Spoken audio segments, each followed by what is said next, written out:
Hey guys, Ryan here for Bender Wins. Hope everyone's doing well today. Here with your daily free picks. So today's video, guys, brought to you by betopenly.com, the world's first peer-to-peer sports betting site. If you haven't checked them out, guys, definitely check them out. Zero juice, 1% commission only if you win. You're not going to find a better value out there, guys, and I'm on there all the time. Definitely check it out. All right, today, guys, I have 3 plays for you guys today.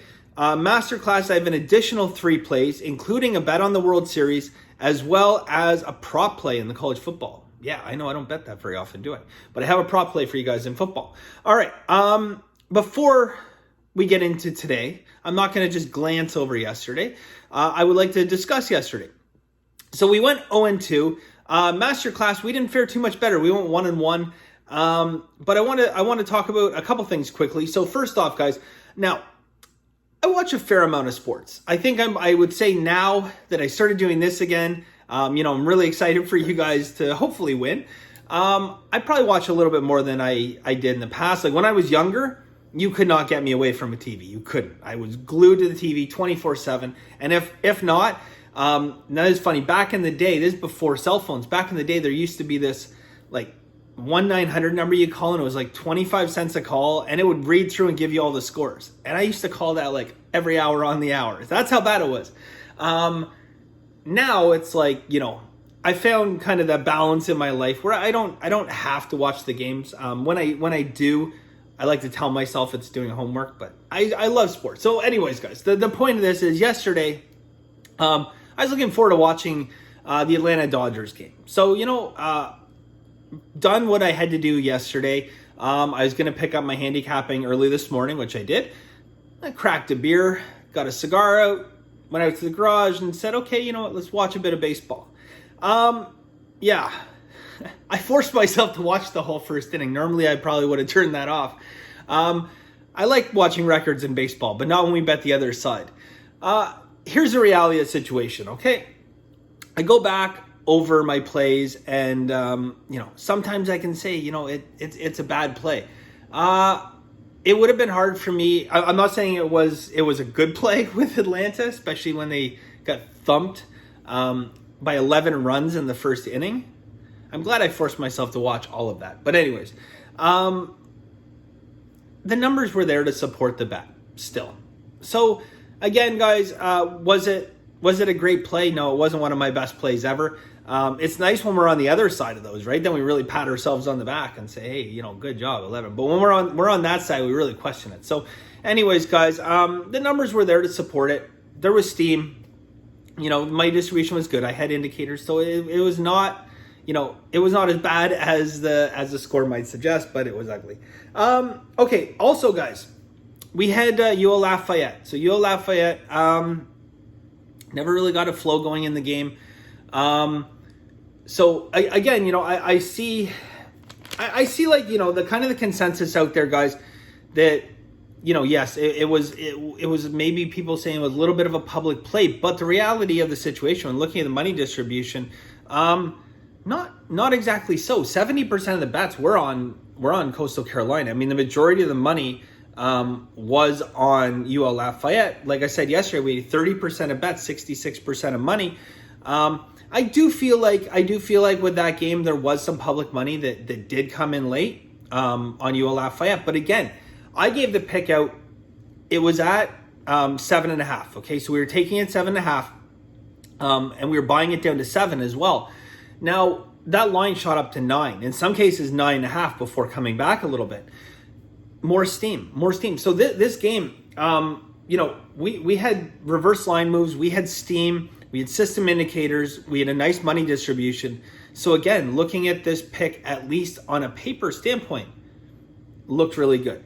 And again, guys, without that turnover that led to a touchdown and a couple key fourth downs, it could have been a much different game. But again, looking at it from a sports betting standpoint, my goal is to hit 54, 56%. So when you're looking at numbers like this, guys, it's easy in hindsight to go back and say, oh, well, I should have taken Coastal Carolina. No, absolutely not. If this game was playing again today, and I'm presented with, numerous system indicators, 30% of money, 30% of bets, 66% of money, reverse line moves, steam, I'm going to bet them again. No question about it. So anyways, guys, the only regret I have yesterday is I should have bet the over in the Dodgers game. I should have bet that. I talked myself out of that. But anyways, guys, I think I said in yesterday's video, there was contradictory information, okay? I think I've probably become a little more cautious in my older age than, a couple years ago. I definitely played more games a few years ago, and I've tried to narrow it down and look for better value and better spots.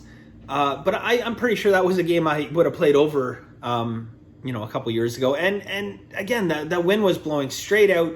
We had steam. It was only the money distribution really that deterred me from taking that bet. But whatever, guys. Onward and upward. Before we get into today's picks, one last thing. I just want to talk about the timing of placing your bets, okay? I want to talk about the timing of placing your bets because I get asked this a lot. A lot of you guys have sent me messages and said, Bender, I don't know, I'm waiting to hear your video, but then I'm hearing your video and, the game I was going to take, now you're telling me take them -7. I could have got the -5. When do I place these bets? Okay, that's a fantastic question. It's a really good question. So here's a general rule of thumb, and this is a little bit old school. I think I probably talked about this before. It's a little bit old school, but you want to take favorites early, underdogs late, especially in football, okay? Now, I say it's a little bit old school because this was prevalent 10 years ago. This was golden rule of thumb, and it still kind of is a little bit. The thinking behind it, guys, when the favorites come out early, if you like a favorite and you think there's value, typically the public will bet favorites worse, bet the lines worse, okay? So let's say a line comes out at -5. If you jump on a favorite because you think they have value, let's say your line said it should be -7. That's when you're going to want to jump on that early. You don't want to wait on favorites. Now, the opposite is often true with dogs. If a line came out at +5, sometimes, the sharps will jump on that right away and knock that down. But in a lot of cases, guys, the sharps will wait for the public to do their thing and the public to bet favorites. And then you can get a better price on them later on. So that's just a general rule of thumb. That is a general rule of thumb, especially in football. You bet favorites early, you bet the dogs late. Now, do I do that? Not really. Because here's the thing. What my advice to you guys would be, okay, is keep that in mind. But if you see value, bet it. Okay? If you see value, bet it. Don't be greedy. Again, guys, how many times are you waiting for more value to come and then it's lost because, the line moved the opposite way you thought it was going to move? So what I often do sometimes, let's say I want, just a 1 unit play. I might put in, if I see value, I might put in half a unit, I might put in 3/4 of a unit, and then I'm going to circle the game, I'm going to put a note on it, and I'm actually going to put a target. What do I want my last half unit or my last quarter unit at, okay? Let's say I get a favorite, -7, okay? And I want that 6.5, I don't want to buy it there. I'm gonna put in half my bet maybe, or 3/4 of my bet, and I'm gonna write down. I'm gonna say, okay, make a note, Bender. When that hits 6.5, auto buy it, okay? So that's it, guys. I'm basically going to I'm going to wait and see if that line comes in. If the line doesn't come in, before game time, maybe I'll put in the rest of my bet at -7. Let's say it goes to 7.5 or it goes to 8. Well, that's when I have to make another determination. Should I do that? In most cases, in that scenario, guys, I'm probably just going to stick with what I have in terms of, taking the value there, unless something's changed. Okay, so that's kind of the general thumb. That's what I do, guys. I'm not afraid at any point. If a dog comes out right away, and I think the public's going to bet that lineup, I might still get a piece of that early on if there's value there, because value is value, guys. And yes, we're always wanting to have better lines, but let's not lose out on opportunities. And it goes back to, and this is the last thing, guys, it goes back to what I said before. If you're a true professional, guys, you are scoring yourself against the closing line. Okay, and what I mean by that is if you take a team and that line gets worse, okay, meaning you couldn't, if you took 7 and that line went to -8, okay, you beat that closing line. You got a better line than that line closed at. But if you took -7, that game went to -6, then you lost against the closing line. And that's important to track as well, because being better at finding these extra half points, these full points, this value, it makes a huge difference. So it's important to track that. Anyways, guys, yeah, on to today. All right, so I have 3 plays for you guys today. Like I said, I have an additional 3 plays in Masterclass, a couple football plays and baseball play. But let's get started here. First off, guys, Georgia State, Arkansas, college football, 4 steam, reverse line moves, system indicators. I like this bet, guys. We are going to go over 71.5. Yes, over 71.5. Nice money distribution so far as well. So Georgia State, Arkansas, over 71.5. And you're like, wow, it's a lot of points. It is a lot of points, but that's a good play on this game, guys. Next game, guys, we're going back to baseball. We are going to jump on the Dodgers, guys. There's 2 steam bets, system indicators, and we're going to take the Dodgers -205. Okay, now, only if Kershaw's pitching, right? So this is not a bet that you want to take action in, okay? This is a bet where you want listed pitchers to go, because think about this for a second, okay? The other day I said that you can take action if we're betting over on a low total with Kershaw. We don't want to take action. We want to take listed pitchers, because what's going to happen if Kershaw gets scratched last minute? That line's going to fall, maybe -165, -170, 175, something like that, right? If that happens, guys, and we have action, our bet plays at -205. So we don't want that. We want listed pitchers for this bet. If Kershaw doesn't go, we don't bet it. All right, that was as clear as I can be about that. But we're going Dodgers -205.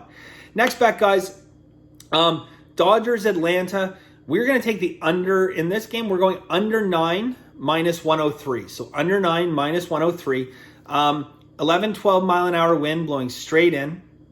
We have steam. We have reverse line moves.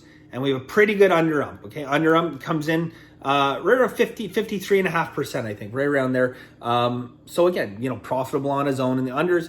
But I like that wind blowing in, guys. I like the fact, obviously Kershaw's on the mound.